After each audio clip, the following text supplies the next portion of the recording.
Nós temos, na verdade, aqui três juízes. O primeiro foi o Otiniel, que derrotou o engraçadinho chamado Cusã-Risataim, rei da Mesopotâmia. Né? Depois nós tivemos o Eude, que era um benjamita, ele era canhoto e ele derrotou um engraçadinho também, que era um rei moabita. E a gente vai percebendo que Deus, pelo menos, se apossava deles para eles terem uma capacidade beligerante. Nós temos o Sangar, que derrotou os filisteus, quando eles começaram, né, a atentar contra Israel.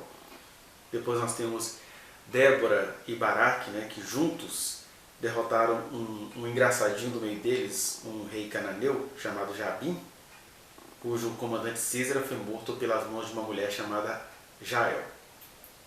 Aí nós temos um juiz que a gente pode chamar assim, segundo o coração de Deus, porque Deus o chamou de maneira espetaculosa, com visita de anjos, com juízes podendo fazer o que quisesse em função do que ele iria realizar em Israel com seus 300 homens, que é o Gideão, que deu um fim ao conflito midianita e amalequita. Foi o quinto juiz. O sexto juiz foi o Abimeleque, que você já começa a ver que Deus já não estava ali. Deus estava protegendo o seu povo, porque ele tinha promessas maiores, mas eu não vou dizer que esses caras aqui para frente são chamados por Deus, porque olha só, Abimeleque, ele era um filho bastardo do Gideão, tinha uma necessidade de se autoafirmar, e ele reinou ali em Siquém, e na verdade criou mais um conflito interno do que livrou o pessoal de ameaças externas, né? Depois teve um juiz tola, que não se diz nada sobre ele, de Sacar, deve ser alguém ali que comandou com suas riquezas, não teve muita guerra. Depois nós tivemos o Jair, que deu origem lá a Gileade, que foi substituindo o nome das terras de Manassés para Gileade. E esse Jair vai dizer apenas que ele tinha 30 filhos e não diz nada sobre guerra. Pelo jeito era uma família numerosa e rica que dominou ali Israel. Não vou dizer também que esse juiz foi levantado por Deus. Nós temos o Jefté, que era também outro filho bastardo. E esse sim tinha a necessidade de se autoafirmar. E na medida que foi precisando, ao mesmo tempo ele ia se afirmando sobre os povos lá de Gileade, né? Ele invocava ao Senhor e Deus dava a eles as vitórias necessárias, no caso aqui, contra os Amonitas, os outros povos descendentes de Ló, sobrinho de Abraão. Depois nós temos Ibsã, que só vai dizer que ele era um cara muito rico, tinha 30 filhos e 30 filhas. Um tal de Elon, que eles não falam nada sobre ele, possivelmente era alguma família rica que dominou o pedaço. Depois um outro, aí já estão no 12º juízo, Abdon, que tinha 40 filhos, 30 netos, que cavalgavam 70 jumentos. E não diz nada sobre proteção, diz apenas sobre uma família ali que tinha a vida de nabatos, né?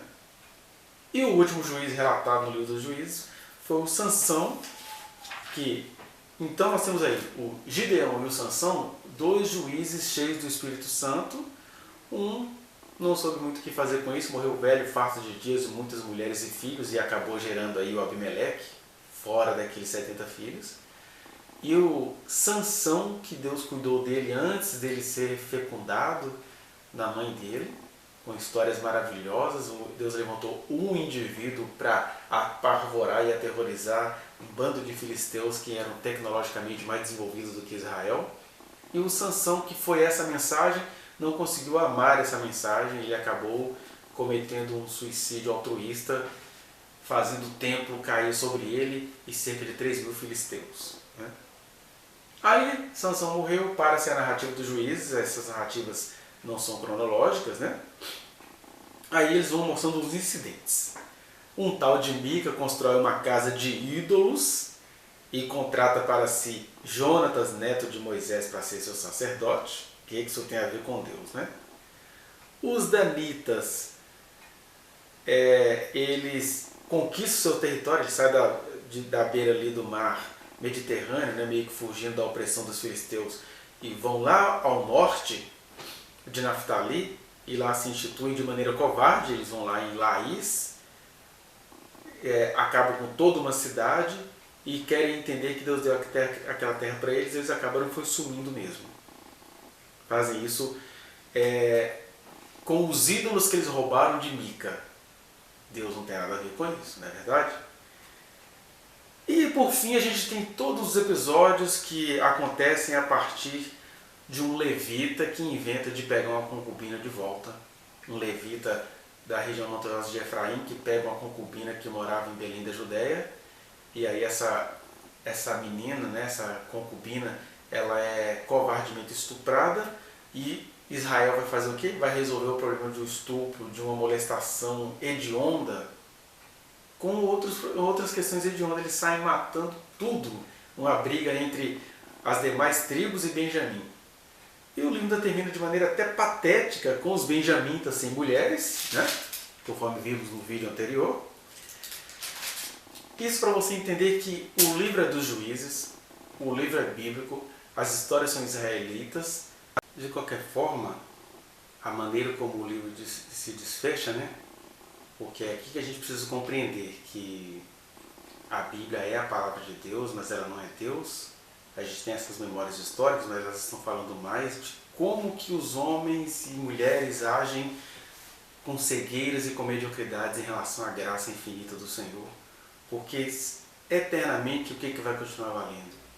Que as pessoas tenham comunhão com o Senhor, senão elas caem no engano, inclusive nos enganos do escriba, como este aqui, ó.